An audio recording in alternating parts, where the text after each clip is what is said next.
to show the the stage I am right now in this environment. And I'm so sorry, this video is not going to be a short one. It's not going to be a time lapse, and it's going to be longer than my usual videos. And I really can't put everything in on Instagram, so I'll probably have to post a full length video on YouTube for you to check out. But this is where I am at the moment, and I've made a lot of progress. And you should know this is an imaginative reconstruction. Although I do have references, I've gathered a ton of reference. These are my references for housing, majority of which were inspired by some old photos I scavenged from the net, from social media, and most of it I think came from a page called Edocentric on Twitter. So I scavenged some of these photos there.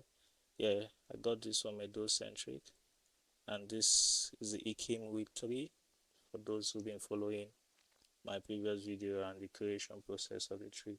So I gathered tons of references, and there are so many. So I've done like 4 trees so far: Ikimwi, Mahogany, Iroko, and the recent one, the Oka tree. So let's just go in. So you see, so that's the Oka tree there. I created various variations. So the photo I got from Edocentric, you can see that photo here is fully represented. So let's just bring the character into the scene. I'm going to walk everywhere, so this is going to be a very long video. So you are greeted with the Ikimwi tree, which is like a boundary tree and also a protection tree. And it makes sense to have it in front of the palace, and also to have the Oka tree, which shares the same spiritual symbolism with the Ikimwi tree. There's still a lot of sacrificial items I will probably have to model, maybe like a white cloth for the tree. That would come later, but this is basically the entrance of the tree with a guard tower just above there. And so let's see going. I did a simple door animation for opening the door. So this is the entrance. There's another, this is an orchard tree. I was doing research, and I saw a researcher post his notes and a sketch, and in the sketch he said there is an orchard tree just at this position in the entrance of the palace. So that's the guard tower. Those who've been following my work, you know that this is not what it looked like.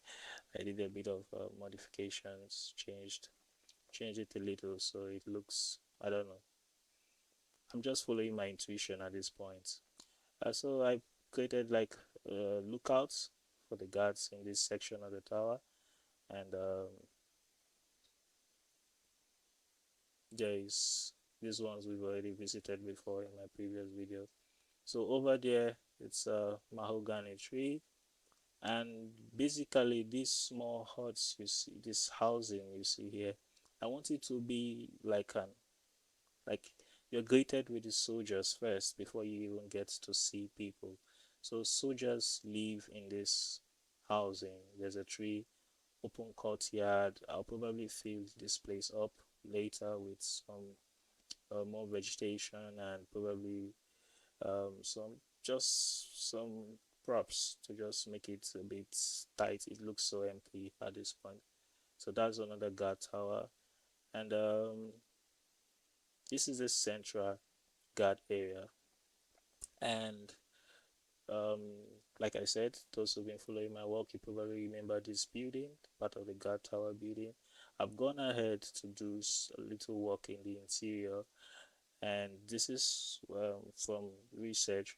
I saw that some pictures of the Benin interior had some lower ground that somehow they let light come in through the roof, and also water, and that water tends to flow through this lower level outside the house. And this was actually the living area. You had this higher flooring that houses people with some chambers.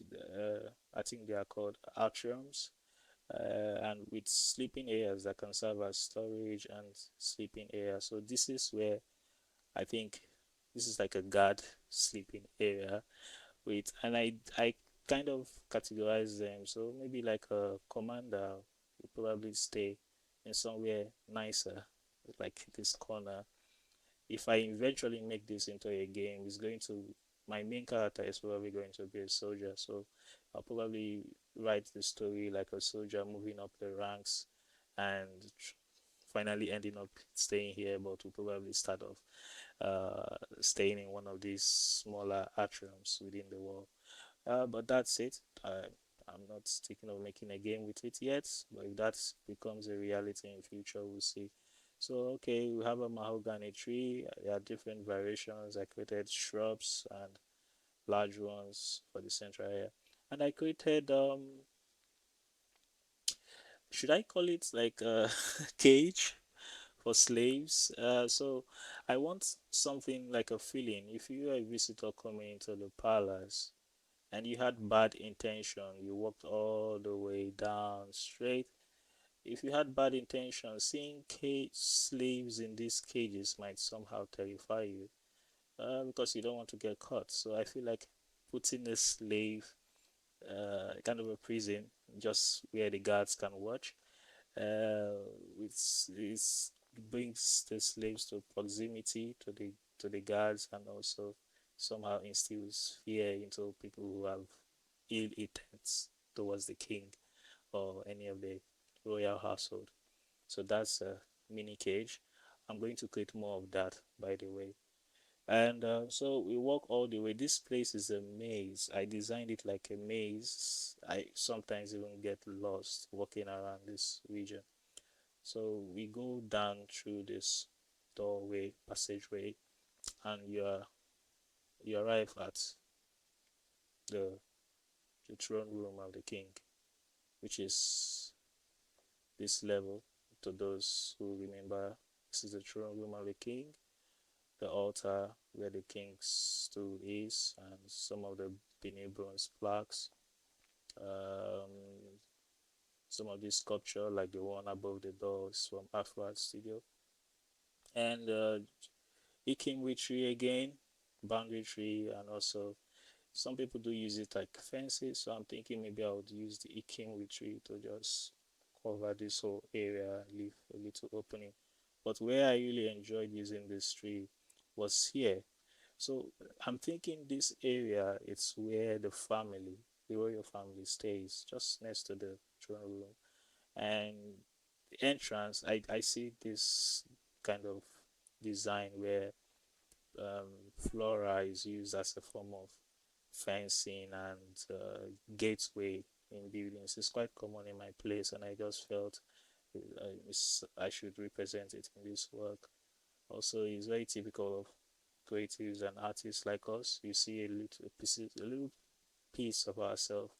We try to infuse it in all our creation, and I think having the Ikinwi tree, which is like a boundary and a protection tree, just at the entrance to the housing of the royal family, just makes it a little more interesting. And within this area, we have a little sit out, and could probably also serve as an altar, and smaller housing, and giant Iroko tree. It's at the center of this place. And if you walk all the way, so this door leads to the king, the throne room over there, and we have some smaller housing units like these ones here, which are like royal family housing units. Over there, just above me, I'm thinking just above my head, the opening you see there, I'm thinking I would place the king's room just behind the throne room, so the king can easily go in and out. This is just, like I said, imaginative reconstruction. I'm not following any sketch that I saw somewhere. I do use references, but I also let my intuition just flow like a river. So, what else? There's a lot to see. Okay, so this is just outside. This entrance over there leads to another road. When I start building the whole environment, that whole horizon will be filled up soon. But for now, our focus is the King's Palace. And okay, let's go back towards the guard area. Yes, so there are so many rooms. This place can lead you to this area we came from. And there is something interesting I did. I really loved it. Let's see. So it's like a maze, like I said, so you could easily get lost. Okay. So this is one of my favorite thing. I actually built it by accident, but I felt it would be nice to have a shrine where a shrine for the royal guards, some of the royal families, and using the Ikimbi tree as a shrine just in this opening. There's an open roof over there. So, is there something else to show? I think, where does this go? So this takes us, yeah, this takes us right to the beginning, the entrance, the gates. So that's about it, I think. There is something over here. I'm still working on this region. There's really nothing here. Yeah, it's just same open space. Yeah, it just brings us back here. We've been here. So that's it. So this video is longer, like I said, but if you watch to the end, thank you for supporting. Thank you for watching. And it really means a lot to me that people follow this work. I've been able to meet a bunch of new people who even have more experience and are more knowledgeable with Benin architecture than me while I have been building this. So it has really helped me. Like, you see the way this building is a bit dynamic, the environment, the layout, it keeps changing. My next long video like this, you probably see something a whole different. I'll probably switch it up a little, change some things, because as I proceed, I learn a lot of new things, and I also do research. I read tons of articles, tons of research materials, books that have been written about the Benin Kingdom, sort of inform my design and my decision process in this reconstruction.